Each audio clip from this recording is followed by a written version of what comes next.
If you're a serious hunter and you haven't tried Hex yet, this is the edge you're missing. Hunters have always talked about animals having a sixth sense, feeling you before they ever see you. Hex works by completely blocking your body's natural energy, helping you get closer without tipping them off. Most hunters don't believe it at first, until they hunt in it. And once they do, it makes them believers fast. Go to hexhunting.com. That's HECS hunting.com. And use code WAYPOINT to save $20 on a full Hex system. Planning a fishing trip shouldn't feel like a full-time job. With FishingBooker.com, you can find and book the perfect fishing trip within minutes. FishingBooker.com connects you with trusted fishing captains around the world. Booking is fast, easy, and secure, with access to verified customer reviews, loyalty rewards, and around-the-clock customer support. Everything you need to book with confidence is in one place. So head to FishingBooker.com and start planning your next fishing adventure today.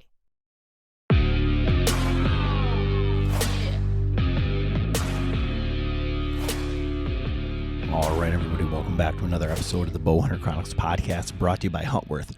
Huntworth gear for all types of weather, all types of terrain, all types of budgets. It's clothing that just works. Check them out at huntworthgear.com. And right now they have their spring turkey sale going on, 25% off through March 29th. So get over there, check that out. Vertec, Tarnin, Disruption, and the new Obris waterfowl line. 25% off everything on the website. Check that out at huntworthgear.com. And today's podcast kind of stems from a conversation that we had at the NRA show, as well as, something that I'm dealing with right now and getting ready for TAC. Greg's going to be shooting with us at TAC. So if you're going to be at the Crystal Mountain TAC, Greg's going to be up there staying with us, shooting with us. So we're always doing the barbecue on Saturday. Feel free to stop by. So put that on your calendars. And, but yeah, this conversation is one that, get into it on there, but we were having there and Greg is adamantly opposed to the idea of target panic and, wanted to go through that conversation and hopefully it will kind of help some guys in, kind of the way that they approach looking at not only their shot process, but like their mentality around making a shot beyond, what's, I guess, quote unquote, like common knowledge. So fun conversation, going back and forth with Greg and knowing his history from the target archery standpoint, because I don't think a lot of people really have a grasp of, kind of all the things that he's done. But while we were at the NRA show, we were supporting Latitude. Get over there, Latitude Outdoors. Check out their website. Check out their outlet. Always stuff on sale. Both of these, Huntworth and Latitude, they've donated a bunch of stuff to the MB Archery Foundation with the Muskegon Bowmans. We do have our fundraiser dinner coming up April 18th. So you can check out the website if you guys want to head out to that. Great, supports youth archery. But moreover, it's just a great, like-minded people getting together. These banquets are always fun. And you can get to see the facility and what we have to offer over at the Muskegon Bowman's Club. So really a good chance to kind of showcase what we've got going over there at the Muskegon Bowman. Again, that's April 18th. You can get that tickets online at muskegonbowman.com. And additionally, the Archery Foundation does do some scholarships. And so if you are a member of the club or, someone who's a member of the club and they have someone that is graduating this year, on the website also there is a scholarship. So we do give away a couple of different scholarships, and that application is on the website also. So let those people know so that we can get those in and get those handed out there. We like to do that at the banquet as well. So again, muskegonbowman.com. Check that out on the website. And this podcast is always fun talking with Greg. And if you're watching this on video, it's a little bit different optically. Greg's actually in his wife's office, so it's kind of neat. It kind of looks like one of those like he's doing a interview from like ESPN or something, like where the nice shelves in the background and stuff like that. A different look for Greg. But as always, thanks everybody for listening. Thank you for all the support. As always, enjoy the episode. All right, everybody, welcome back to another episode of the Bowhunter Chronicles podcast. And usually when I have Greg on here, we're talking about deer hunting and, you know, what his take is. And I think maybe long ago we had some talks about archery, shooting and things. And when we were at the PA show, and I've actually shot with Greg, even though he's in New Jersey, we've shot together quite a bit. And we were in PA, and I was telling another archery instructor, I think he was like the S3DA guy that was next to us, about some struggles that I was having with target panic. And, you know, I'm telling my story, and he's talking about, like, you know, what he has done and his struggles with it. And Greg's just kind of like pacing in the background. Like if he had any hair, he would be pulling it out. And whoa! And the guy finally walks back to his booth, and Greg's like, "I just wanted to slap you." He's like, "It's not real. It's not even a thing." And so fast forward to now, I come back home to my home club, and I've just been shooting like garbage with my thumb button. Moved over to shooting the hinge, and in the back of my mind, you know, obviously there's all the Joel Turner stuff out there and trying to figure that out. And in the back of my head, I just hear Greg going like, "It's not real. It's not real. It's not real." So I thought that would be a fun conversation to have. And is that, you know, aside from the hair part there, Greg, is that about accurate? Yeah, that's pretty close. You know, he embellished too much. But I thought it would be good for you to kind of like, for guys that only know you as the hunter Greg, kind of go back through, you know, I guess before you were Mr. Mom, before you were a family man, I guess before you met your wife, how your life revolved around archery, and you know, what qualifies you to make these bold statements. Oh, it's not necessarily bold. It's just a statement. But see, I got a coach probably the same time I bought my house. I had a bad season. I was a really good shot. I started shooting 3D on my own with a Scott Wildcat, like a single jaw release, super hair trigger. You know, I went from a cheap, rusty, you know, True Fire Patriot or something it was called. I don't even know, but it was this rusty, a hard, heavy trigger to go off. And I bought a new bow, and, you know, this hair trigger, shooting 3D, and it was just terrible. That hunting season, I lost 3 deer, and I might have threw my bow out of the tree really far. Might not have, but I went on Archery Talk and put an ad out there, like a post looking for a coach, and you know, a guy responded. Like, actually, it was right before the outdoor show, so I went to the outdoor show and I bought a True Fire safety hinge off a guy. It was like $40 or something. I still have that release, so I bought that. I messed with it like in my house. So I met my coach, and he was not a fan of that style of release, because you're still, you know, mentally you're still doing something. He's like, you have a very active brain. The last thing you need to do is more movement on the back end. So he made me buy a hinge. I still got that hinge too, an old Scott Longhorn. And we set it, I mean, cold as can be. And I remember just shooting with him the first time, just pull one into the wall and like nothing's happened. He's like, "You're tense," you know, and he was out. The only way it's going to fire if you listen to me, you know, of course, no one can tell me what to do. So I didn't really listen to him in the beginning, but once I started listening to him and understanding what he was trying to teach me, it kind of all made sense, you know, his methods, you know, and kind of just went on a a warpath after that.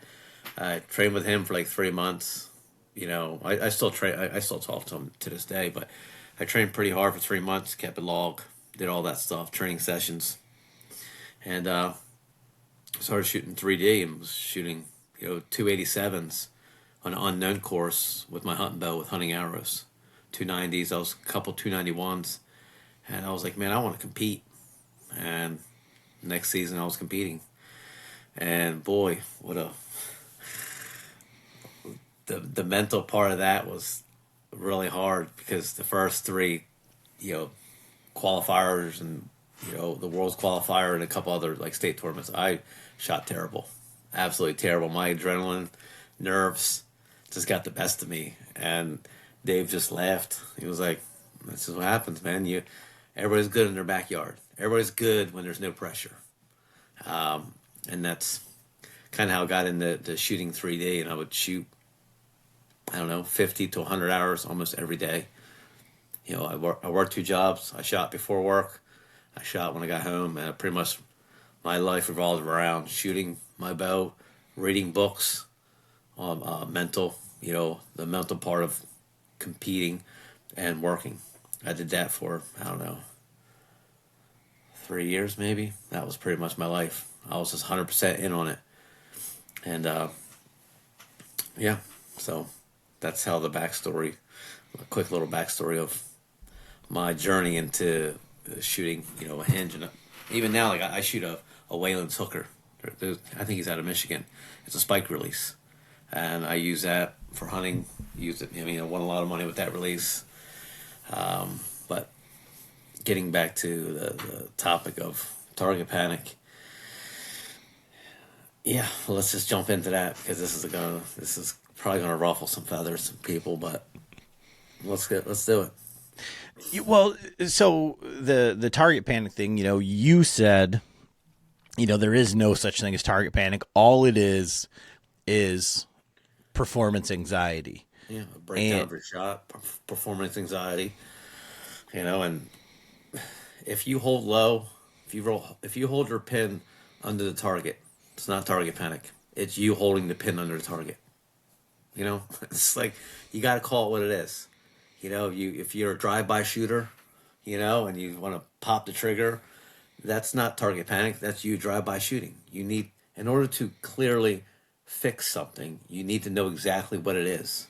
A target panic is such a blanket statement, because for everybody, it's that those mental breakdowns, shot breakdowns, it's different for everybody. So target panic is just an excuse, I think, because nobody really wants to put the ownership on, it's me, or I'm holding low, or my bow's not set up, it's too long, it's too short, my release is too hot.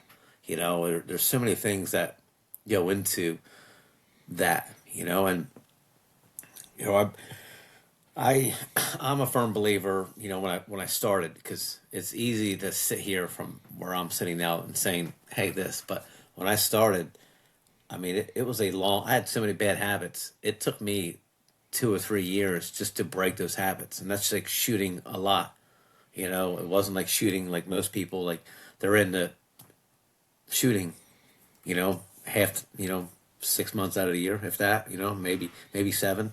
But if you have 10, 15, 20 years of bad habits, a release, a method isn't going to fix your problems. It's going to just repetition behind the wheel, so to speak. You got to just keep plugging away and doing the same thing like a machine. You do something for a while, don't work, slight tweak, data log everything that you're doing. So that's where, it's funny. I had this conversation today when I was talking about like leading into this podcast, and it was like, you said everybody is good in their backyard. And my buddy, he was asking me like, so, what's the deal? Like when you're shooting bad or like whatever, like when I was shooting my thumb button, like I don't know what the deal is. When you say like, oh, you're just holding low, or for me, it's holding high. Like, I don't know why that is. I can't like get it down. And then fast forward, like switch over to my hinge. And like, I was like completely afraid of the hinge for no reason. And you've seen me shoot it, and I shoot it like fast. Yeah. And so I've been working through that, shooting in the basement, but immediately, and the funniest thing is like the first shot after, like you said, 6-8 months of shooting the hinge, like pull it out. The first shot was absolutely 100% X, center of the X, because I had no idea when it was going to go off. So I had to put the pin there. I had to hold it there, and then actually surprise shot. And then the next 10 shots were like, holy shit, I kind of know when this thing's going to go off. So I'm anticipating it. Mm-hmm. And then it was like all over from there. But what I found is I don't have that problem of like getting it on target. It's like, I going from the John Dudley, Joel Turner, like whatever, however you want to, like explain like shot process. I was like, do this, then do that, then do this.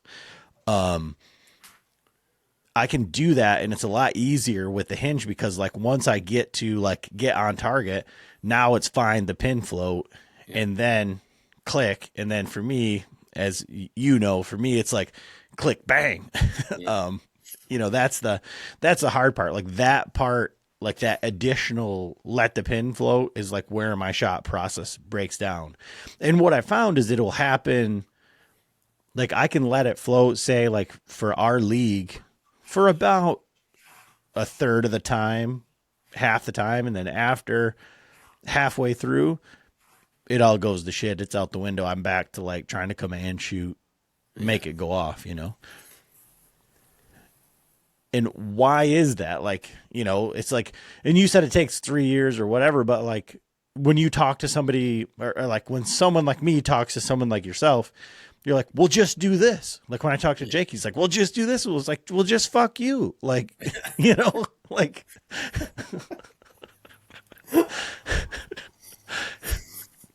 Well, my coach's take, he's, I guess from the old school, I guess you would call it, back in the day, he's from an era where there was no back wall. Like you shot a hinge, there was movement on the back end. There was no clicker, like nobody shot with a clicker. You just pulled until it went off. So my coach was big on no click. He's anti-click. Because he goes, if you're just learning how to start out, the click is like a safety. Once you get the hang of it, all right, put it on the silent. And the shot goes off if and only when you set it up correctly to go off. Be it 3 seconds or 12 seconds. Because you can't time something. Like for me, I can't shoot with a click. I mean, I can get a couple shots in. 10, 12 shots later, I'm timing the release. My brain just picks up on it and it's like, all right, right now. And it doesn't work for me. There's a lot of people that it works for, but for me, I never could get the hang of shooting a click. I've hunting scenario, you shoot one shot, yeah, I'm really good, 1 or 2 shots. But like target shooting, I can't shoot a click. I get all over the place. I'll be good, and it's just up and down. When I just shoot my spike release, or even just a hinge, it goes off when it goes off. I don't know when it's going. Sometimes if I pull super hard into the wall, and I just kind of release my hand a little bit, and she'll go. Other times I'm sitting there, like my shoulder might creep up, and I'm just pulling. All I'm doing is just pulling my front shoulder out, and I'm like, and I end up pushing the bow forward, and I'll shoot, like high left because I'm, pushing the bow. But for me, I don't want to know when it's going to go off because I will time it. That's just how my brain works. There's a lot of people, like I said, that can shoot the click, but I think people would be better not knowing when the shot's going off, and then you can, transition back into the click, I guess, if you want, once you understand like the mechanics of it. That's just my personal take. Like there's levels to shooting, like anything in life. There's people that can pick a bow up and click don't bother them. There's a lot of people like me. It's like click. It's like, oh, what's this sound? Like it just completely takes me out of my game. Where it's very inconsistent for me. When I'm on with a click, it's great. And when I'm off, it's like I want to throw this bow across the yard because I just can't. I'm not consistent enough with it. I'm like the clicker index I use for like backup hunting release, and I'm great with that thing for a half dozen shots. But then it just goes, it just I shit the bed after that. So in a hunting scenario, yeah, it's nice to know when it's going off. But if you're training or just trying to get out of something, I would suggest remove the click and just get used to pulling when a surprise release, and like almost like reprogram your brain in a way. So back to your story, right? You go start shooting 3D, and then you go from 279 to 240. Come back, tail between your legs. Dave says, "Yeah, you're great in your backyard, man." How did you overcome that, or how did you work through that pressure, that performance anxiety, that whatever was happening? Like what were the steps that you took, or what was the curriculum to get you past that? Just more training, more, because you're nervous because of competition. You're putting value on something, so you naturally, your anxieties, you're expecting a certain result. So going into less expectations, I'll have my little daily things, affirmations I would read. The goal was to, for me, I want to shoot a certain number above. Well, we figured that didn't work for me. Like, I can't go out and say I want to shoot a 300 because then I'm just hyper-focused on that 300. So the goal was top 3, because top 3 could be anything. A tough course, it might be, third place might be a 260. First place might be 290. And once I got out of like an end game, so to speak, and like the goal was top 3, it took that pressure off because I'm not trying to hit that certain number. Like for me, like for years, I struggled shooting paper because that 300, it's like, it's there. So just that number would just mess with my brain, and I'm a lot better paper shooter now, but when I was really shooting 3D, I was an awful paper shooter because, well, the paper don't lie, and there's a number you need to hit, and it's like, and I would shoot well, and then it was just like 1 or 2 arrows, and then I would just get in my head like, I'm not going to make that 300, and I would just spiral out of control.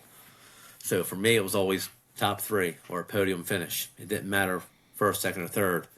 And then once I took that pressure away, I seemed to shoot better. Like my brain was like, okay, you can only shoot what you shoot. When your training sessions when you're by yourself is one thing. When you start competing with other people, because in a tournament, I always got stuck with really good guys.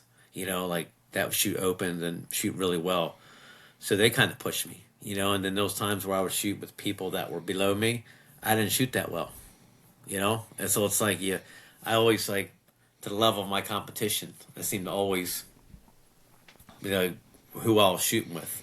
Or you see certain people in the lineup, you're like, that dude can shoot. So it's like, it kind of, all right, I need to be 100% on my game today, because there's 2 guys here that can really shoot lights out. And I would go to other tournaments, you look around, it's like, these guys are just having fun, So it's like I didn't shoot as well in those places because it's like almost I didn't have a need to. Like it was like, what am I? I don't want to crush someone as much as I want to. I'd rather like crush an asshole. This guy's kind of a dick. I want to crush him, but guys shooting there with a son. I'm just like, man, it's like. Yeah, I can shoot a lot better, but it's like, what is that going to prove, So I'd always like kind of match. I don't know, it's like subconsciously I would always match who I was shooting with. You have a fun story I'd like to hear again about, crushing an asshole, so to speak. If you see, and you can kind of lead into this story. Oh, this is a weird story. Crushing assholes. Like, what? If you see Greg up at the Total Archery Challenge, you just tell him if you could be a good shot if you just get it together, Yeah, yeah. Yeah, I was down in Virginia, shooting Virginia States. I was shooting with this guy. He was like semi-pro, and his buddy was funny. It was like hilarious, but he was really good shot. And then I just, I drove 6 hours. I wasn't 100% focused. And basically, the guy was like, "Man, you'd be pretty good if you can get it together." And it just was like, this motherfucker. I was like, and I went on a tear. I think I ended up getting like 12 X's in a row, and I ended up getting third place. But that guy said that, and it's just like, it just pissed me off so bad. I'm like, this motherfucker. I was like, I don't even know this guy. And it's like, but he was right, because I was not, you can tell when somebody takes their stuff serious, going up and how I talk to myself and how I shoot and stuff. So maybe he was being a dick. Maybe he was like tough love. I don't know, but I just went on a tear. It was like the best time shooting. It was like lights out. I remember just pulling back, shooting, and then like that little bit of arrogance kicks in. It's like, is that an X? I can't even really see that far. You guys seen it? I know it's an X because the way it broke, but I was like, was that an X? Because it sure felt like an X, but I don't know. I can't really see that far, you know? And yeah, that was because I shot like, I think like 3 5s in a row in the beginning. Like I came out of gate just like, and it was like to be able to come back from 2 or 3 5s to place on the podium, was pretty nice. That was probably like the best story I have, like competing where I was really like 100% on fire. Like I could do no wrong in those last 15 targets. It was nice. So I want to talk about like practice, right? So like when you say like when you're at home, like this or that, you kind of like poo-pooed it, like, oh, whatever, like, and again, that's kind of like you and Jake saying, oh, just do this. Yeah. Like, but if you're trying to get better and you're doing things wrong at home, when I'm practicing here and I'm trying to do what I think is correct and like trying to make this release go off, I feel like I can make the release go off maybe 2 out of every 10 arrows, like correctly, but it's like that whole, like, perfect practice makes perfect, not just like practice. Like I can keep practicing doing what I'm doing, but it doesn't make it right, No, I like blind bale shooting. I'll take tape, cover my sight, or take tape and cover my peep, and just blind bailing, whatever you want to call it. I'll do blank bailing, where you shoot eyes open, take your sight off, and just shoot into 3 foot away.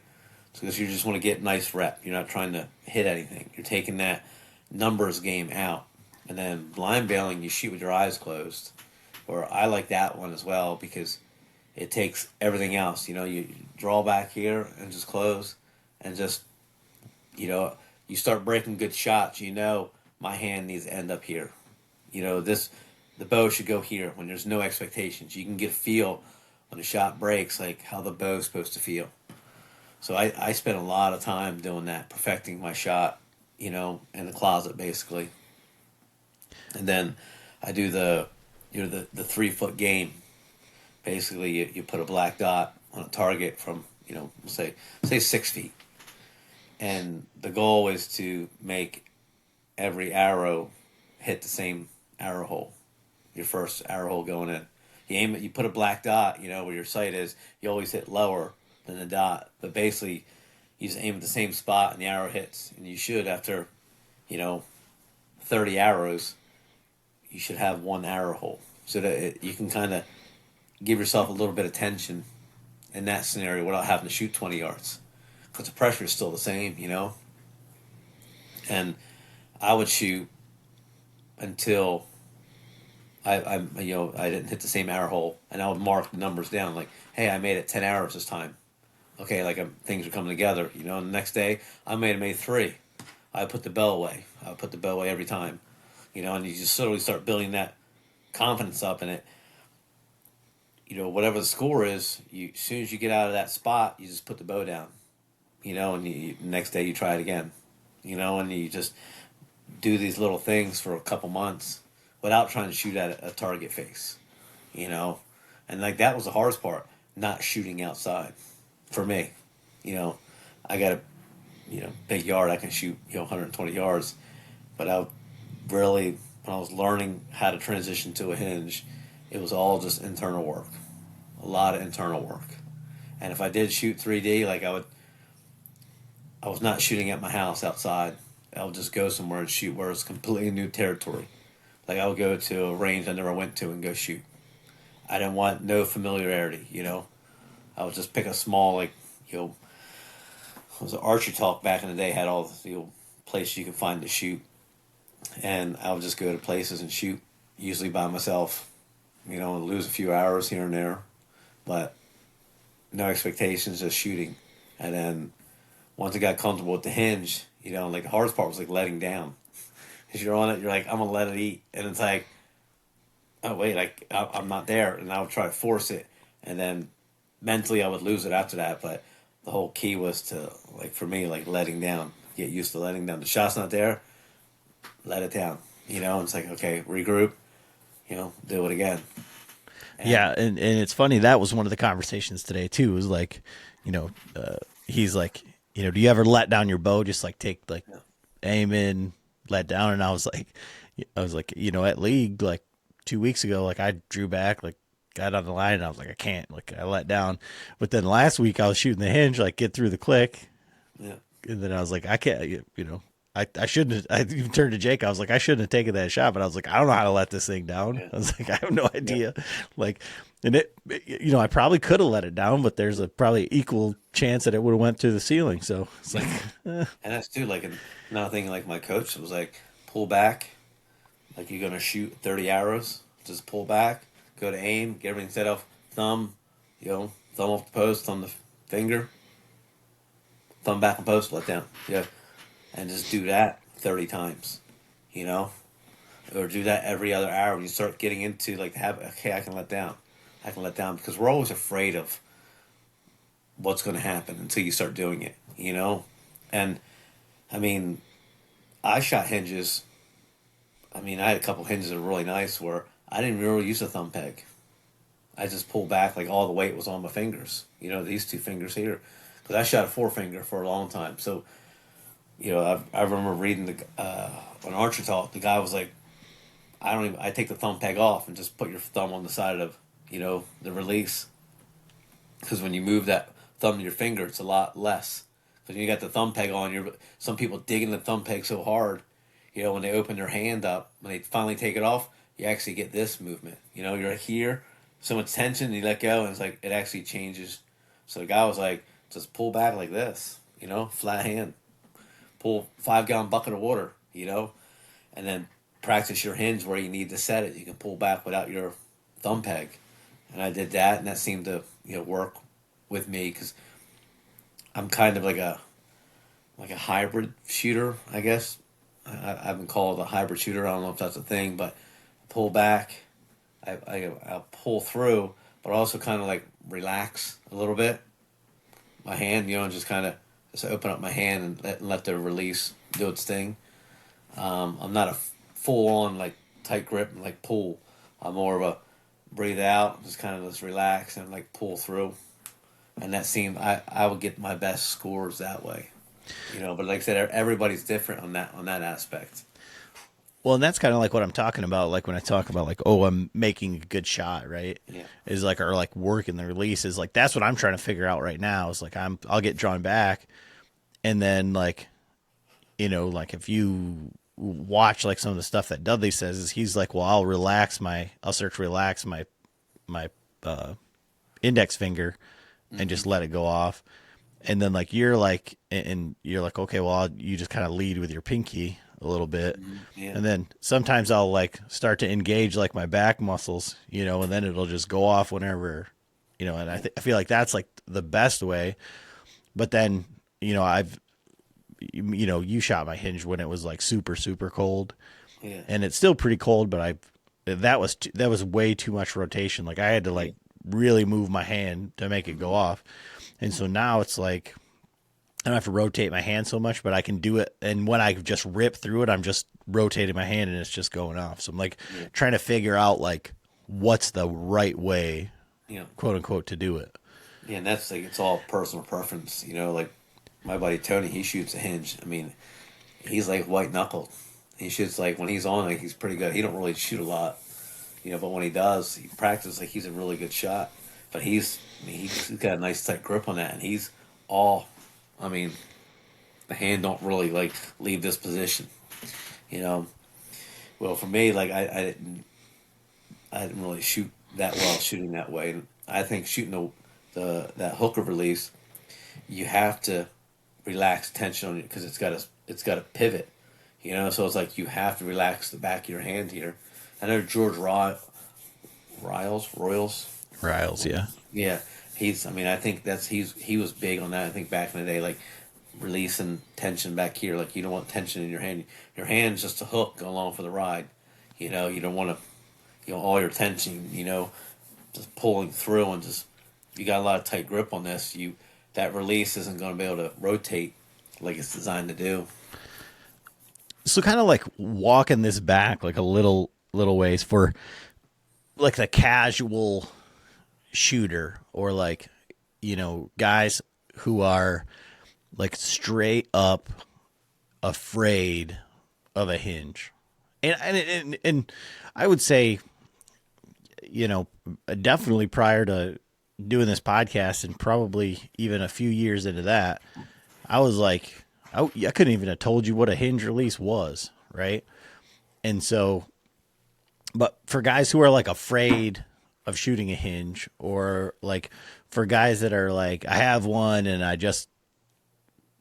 don't like it, or I'm afraid of it, I don't shoot it well.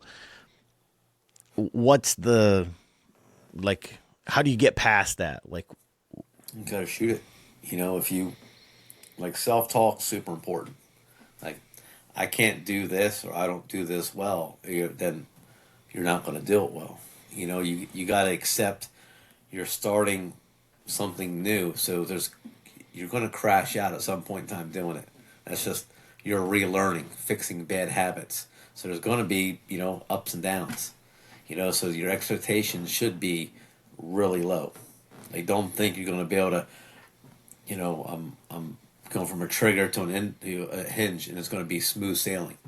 You see it on YouTube. It seems like it's a smooth transition. Yeah, if you're a professional, you shoot 100 hours a day, 200 hours a day. Like, let's be real. Most people don't shoot 200 hours a day. You can learn a lot out. If you shot your bow every day, 20, 30, 40, 50 hours, like, the learning curve would significantly get better, quicker than a guy that does it, on league night once or twice a week. So you got to have realistic expectations. And for me, it was like having a coach, I think, is the best. Finding someone that works well with you, coaching, is probably the best money you can spend in archery. You can self-medicate all you want with YouTube videos and seminars, but a consistent mentor / coach in your life is going to pay, more on the long end than, buying a new bow or a new release every year.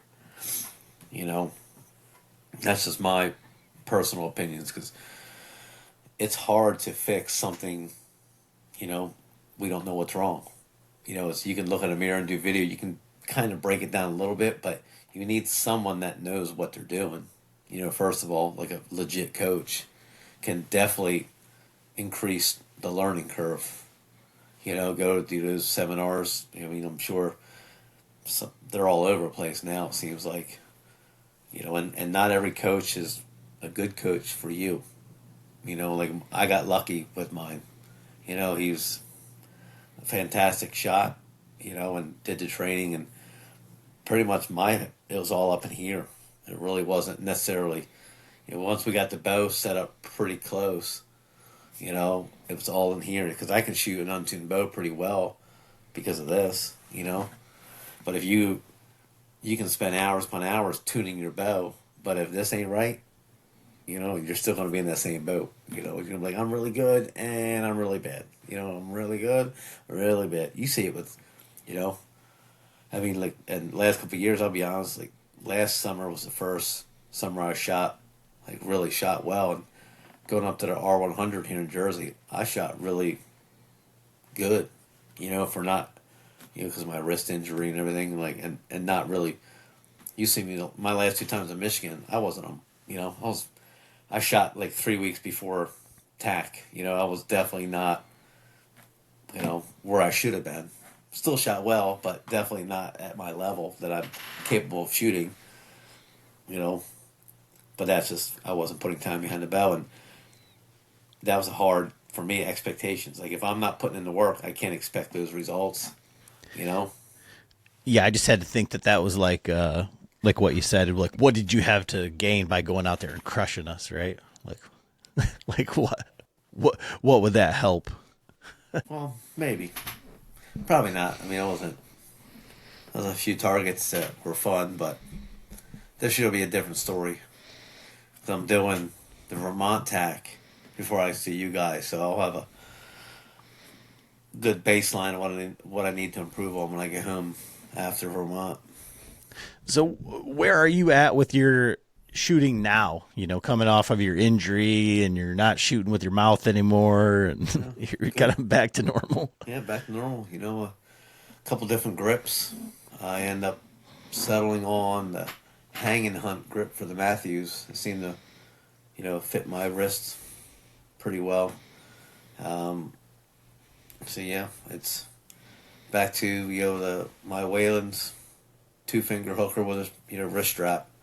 I just seem to shoot that off that bow really well. Like, I really wish I would have got a 33 this year, but I wouldn't have time to shoot it. I mean, I bounced around a couple jobs here, and now starting a new job, and so I just kept my bow, and I just ordered a set of strings for it, and getting ready, start logging some arrows in. And you're shooting the lift or the lift X? Lift. Yeah. I would like the X. I mean, I shot the Arc, the local store. It was really nice. I never thought I'd be a Matthews guy, and those bows can shoot, and it's like, damn it. For years, I didn't like their bows, but I really think this bow suits me. Maybe because of my injury or whatever, I don't know, but I just shoot it really well.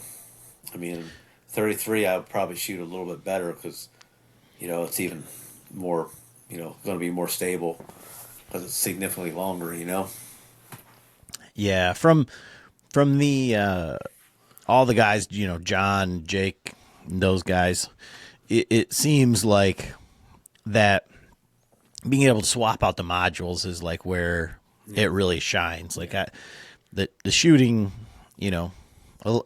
there's a bunch of good shooting bows, but that being able to swap, like, let off and draw weights. 75 let off mods. When I bought them, the guy at the local shop was like, "You're not going to like these. Everybody returns them." I'm like, man, I used to shoot some bows with like 12, 14 pounds of holding, weight, 15 pounds. I don't mind something on the back end, especially for like how I shoot. Like I don't like a lot of let off. I don't shoot a lot of weight, so 66, 67 pounds. I can hold 14 pounds. Whatever it is. If you can't hold that, then maybe lower the poundage. I don't know, but it's like I'm an aggressive shooter. Like I want to like rip the bow apart. I want the bow to be jumpy almost, because I feel that's when I shoot my best. But there's guys out there that love their 90% let off. I can't stand shooting those things, with that much let off, where it's just like the back end just goes, my elbow just drifts forward, and I can't. And especially that Matthews, if I'm not ripping that thing apart, I'm low left every time. When I shot breaks, but if I'm soft, it's low left. So it's like, I know when the shot breaks and it's low left, I'm like, yeah, I didn't do my part. And I know once I went to those mods, it was jumpy, but first couple times, because it is a significant difference but I'm happy I made the switch doing that for sure. So that's something like, do you think without having your coach, like you would understand all that shit? No, absolutely not. Like, because that's like, you're like, oh, when I'm low left, like it's just because I'm doing this or just because I'm doing that. Like, and that's the thing is like for like a normal guy, and I wouldn't even consider like I would, yes, consider myself like a normal guy, but I think I shoot my bow a lot more than an average guy. But I still don't have that kind of understanding of like why. I know that if I let down or I peak, that's going to be, if I'm right, if I let down and do that, like if I collapse, that's what's going to happen. Yeah. But, and that's usually, it's not a little bit. It's like, if it's 6 inches right, that's what happened. Yeah. Like, Well, that's too, I think from my coach, like I said, from like different eras where you shot bows that were not as like the technology wasn't there. 'Cause I remember I shot, I was shooting a G5 primal limb stop bow, and I remember on Archer Talk I would ask questions, and people were like, "You can't shoot a hinge off of a limb stop bow because there's no give. Like everybody wants to shoot them off of cable stops," and like, all right, cool, dude. Like whatever. Like, hey, like I'm doing it, And it's like, I wasn't the only one. Other people were doing it, but these people chime in like, "You need cable stop. It needs to give, and you need this," and it's like, no. It has nothing to do with it, because and then I think my coach had a Hoyt Alpha Elite with spiral cams. I remember, and he only shot like 52 pounds. He was like an indoor guy. I remember those cams were so jumpy. I loved it. And like you pull back, like if you weren't in it to win it, it was moving forward on you, and you're just shooting, an arrow, well, Lord knows where. But I love shooting his bow. It was great. It was because it kept you honest. Is the best way to answer. Like, if you're not really into the moment, those cams are like, well, gotcha. It's like, it's gonna go on you. If you're ripping it apart. Yeah, I mean, and I do understand some of that stuff. Like where I know for myself, like when things are going like completely sideways, like if I just pull back, if I just like pull into the frickin' limb stops as hard as I frickin' can, then the bow settles down. Yep. And at least I know I'm concentrating on something. Yep. Yeah. And then I can kind of work through it. And so back to the target panic thing. One of the things that you kind of alluded to it back earlier, but you didn't really say it the way that you had articulated it to me, which was, there isn't a definition of target panic. You can't, nobody can say this is what it is. Yeah. There is no definition of target panic. Target panic is when X. And how do you fix that if you don't know what that is? And like a lot of it comes to, bows aren't properly set up to draw. Like, a lot of people will be overdrawn. Especially if you're making that change or you're like a recreational shooter trying to get better. Like, if your bow's not set up correctly, draw length, it makes makes it a lot more difficult. And there is flyers, there's a lot of pros and really good shooters, or they're long to draw, but they're different. Their mental makeup's probably a lot different than the average shooter. And but I said the average shooter, it's. I'm especially with those light triggers, it's like those index, you see them, they're pulling back and it's like, it's like, finger blasters, and you're like, what are you doing, man? And when they're good, it's great, when it's not going well, it's painful to watch sometimes, and like my coach, he taught me a way to shoot an index finger, and that was same thing, like pulling back and just letting your finger just set on the trigger and just letting down. Get used to that, to setting there. You don't need to do anything, just because most people are afraid to touch that trigger because they want to squeeze it. Just let it curl and relax your hand. And then, let down. Just get used to that letting down part. And then finger on the trigger, so to speak. Just like a gun. To be a good accurate gunshot. You're not blasting on a trigger. It's a slow, steady squeeze. There's a lot of guys that are really good shots shooting a finger release, but you watch them shoot, they're like machines. The old guys, especially. You could be in for a long day at the range. You see a guy that's overdrawn, an old Matthews or something, shooting like this, thumb on the back of the neck, and you're like, I've seen these guys operate really well because it's the same thing every time. They don't really deviate from it. They're like machines.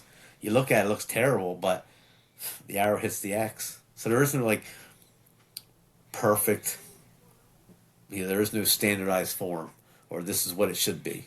Like what your job is to find out what works for you.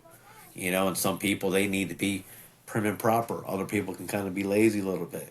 It's all user specific. Whatever you do, you have to do 100% of the time. You could have terrible form, but if your terrible form is the same thing, 30 shots in a row, you're going to shoot well, especially if you're hitting the X. Versus a guy who has like perfect form, but he does something on the back end different every time, where 60% of the time he's good. Well, the guy that has terrible form but does the same thing repeatedly the same way every time, he's going to win every time. And today's bows are they're really easy to shoot. They're nice. They're well thought out, engineered machines. Especially like today's hunting bows are awesome. So, what makes a bow more shootable than another? Like as far as accuracy, etc. Back in the day, it was length and brace height. I will say I had an old Elite XLR, 8-inch brace height. I think it was like 37 inches slow. Slow as molasses. But man, you could take and torque that bow. And that bow, they would just lob the arrows in like so slow, but it was like, it would just hit the target. Great bow for accuracy, not the best for speed. So there's a happy, for me, when I was competing and learning to shoot, I was only shooting 50 pounds. So I could shoot every day, My hunting bows were like 56. I wasn't shooting a lot of weight, and for me, even with the Matthews, it was 60. Well, I think it might have been like 67. I think I'm at like 67 pounds. I don't really like shooting that, with a hinge, especially like a 3-finger or 2-finger hinge. I don't like shooting it. It hurts my hand. There's so much tension, like in my hand. I don't like it. Like if I get a new bow, like for target or whatever, I'll shoot 56 pounds, just because it's just easier to shoot and not tear yourself up. But yeah, like accuracy, but one bow is not necessarily more accurate than the other. Some bows fit a person better, their style. I'm a firm believer in trying to get your nose on the string.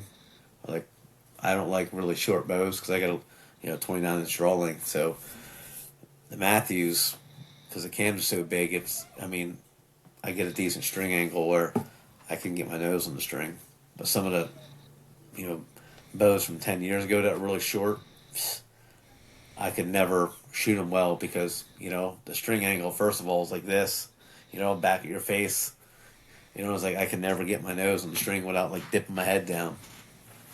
For me, ideally, before the big cam era, I like the 33, 34-inch bow, 35. Like 35 was like a sweet spot range where, it's kind of do-all bow. You can kind of do a lot with it, but there again, it's like personal preference. I've gotten smoked by guys shooting those little bows, so. Well, you were just saying like these bows today are a lot more accurate. Like they're designed for accuracy. 15 years ago, hunting bows, they were not on the same level as like the target bows. Like the target bows were machined completely different.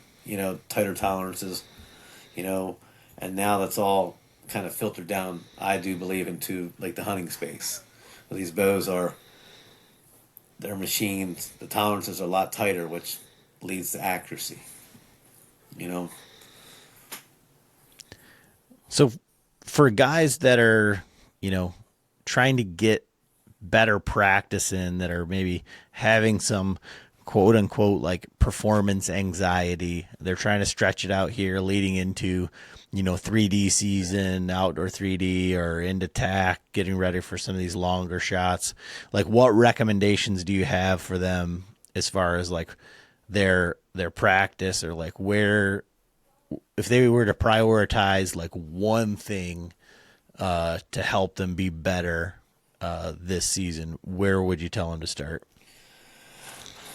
I would say, keep it, keep your expectations, in your wheelhouse. We can all have lofty goals, like, hey, I want to shoot, fist-sized group 100 yards.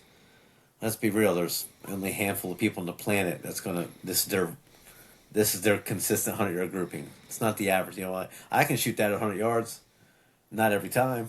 So it's like, for me, I mean, if I can shoot 8-inch groups at 100, I'm happy. That just makes me happy. 8 to 10-inch groups, at 100, I'm content with that. There's times where they'll be right in there. And I'm like, oh man, I'm really good. But on average, Instagram, social media thinks everybody's a professional archer at 100 yards. 100 yards is a poke with a bow. I don't care what anybody says. I mean, it's fucking out there. But yeah, just keep your expectations, in your wheelhouse. If you're good at 40 or 50, don't expect the same type of groups at 80 or 90. It's not going to happen. You might get some flyers in there, work here and there, but your group's going to naturally open, especially if you're shooting a hunting bow. We're not professional archers.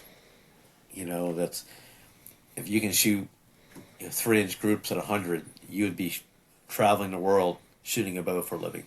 If that was your average group, let's just call a spade on that one. Just trust me. If I could do that every time, I would not be working where I'm working. I'd be traveling the world shooting a bow. And so what, you said you're shooting Vermont, you're going to be here, Michigan, Crystal Mountain. Yep. You got any other events? You dabbling back into any 3D events or anything? No. Yeah, I just started a new job, so it's that and with the baby, I might do some. I'll probably just walk the field course, my local range, take my daughter out. But I kind of got in the field a little bit last year. I like shooting the field mainly because it's, I can shoot 120 yards sometimes, but it's 5 minutes from my house. So 3D. I mean, I probably really won't shoot 3D and probably till TAC. I might try and get one in before then, But like I said, I really haven't been even shooting. Here it is, middle of March. Middle of May, I'll be in Vermont, so I got 2 months to get going. So, well, you better get after it, good sir. We're coming for you. Yeah, well, bring it. Jake's at Matthews now, so we might be putting us all to shame. Yeah, well, Eddie's shooting now, and back in the day, he was really something. So I'm really curious to see how he gets out. He's shooting. I can't remember the bow that he's shooting. It's some Blue Mountain Archery. Yeah. I think it's some wild, like it looks like one of those like Barnsdales, like with cables everywhere. And he asked John to make him a string, and John's like, I could probably do it. I don't think anybody has a plan for that string. But he shot Redding back in the day. Like he was a pro archer. Yeah. So I'm curious to see him shoot. So it's going to be fun. Yeah, it's going to be fun. There's a guy in my local club. He's placed at Redding before, I think, and a couple other in their whatever class. He's got all the accolades. Hanging up on the wall, the trophy. He's won some big time tournaments, and like I said, and field is crazy. I wish my bow was. I wish I had a longer bow than my hunting bow, because there is limitations to field. Because, let's be real. With 3D, the X or 10 ring, you can all around, you're like, man, I got an X or a 10. You know, like those paper targets. You know, it's you shoot it, you score. You're like, oh, like I was really left all day. You know, and it's like, oh, but it's 3D. Like you don't really take notice to that. You're like, oh, I'm good. You know. Yeah. Yeah. But it was humbling for sure. Well, I will make sure that we have, if you do well, I'll make sure we have a trophy for you this year to bring home to your family. Carry on, so I get to again. That'd be great. But I appreciate you coming on here and telling us that we're all full of shit. So I appreciate it. So, all right, man. I appreciate it. Thank you. Yeah, man.